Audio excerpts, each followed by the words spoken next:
Sebuah video viral di media sosial yang memperlihatkan aksi cekcok yang terjadi antara pesepeda dengan anggota polisi lalu lintas, Polantas, di dekat gedung DPR, Jakarta, pada Senin, tanggal 9 Januari tahun 2023. Video viral itu diantaranya diunggah akun Instagram @dki30. Dalam video itu terlihat sejumlah pesepeda yang beradu argumentasi dengan Polantas karena disebut para pesepeda mengalami kecelakaan. Terkait itu, Polda Metro Jaya angkat suara dan memberikan penjelasan soal adanya perselisihan antara pesepeda dan anggota Polantas tersebut. Direktur Lalu Lintas Polda Metro Jaya Kombes Pol Latif Usman mengatakan peristiwa bermula saat anggota Satpamwal menuju ke pos pada pukul 5.50 waktu Indonesia Barat di depan gedung DPR. Melihat insiden kecelakaan itu, Aibda Widi terlebih dahulu menuju lokasi untuk melakukan evakuasi dan pengaturan lalu lintas.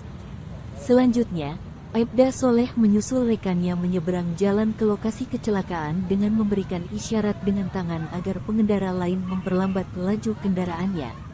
Di saat yang sama, dari arah Semanggi terlihat rombongan pesepeda melaju dengan kecepatan tinggi. Rombongan itu disebut melintas di luar jalur sepeda.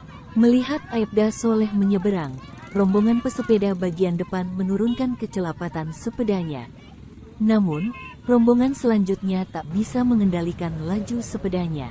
Kejadian tersebut, kata Latif, membuat beberapa orang dalam rombongan pesepeda itu tidak terima dan marah. Rombongan pesepeda itu berasumsi bahwa Aibda Soleh menghalangi jalur pesepeda hingga menyebabkan rekannya terjatuh.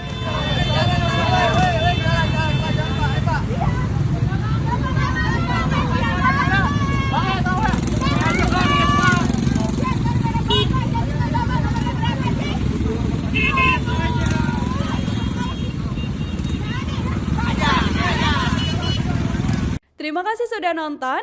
Jangan lupa like, subscribe, dan share ya.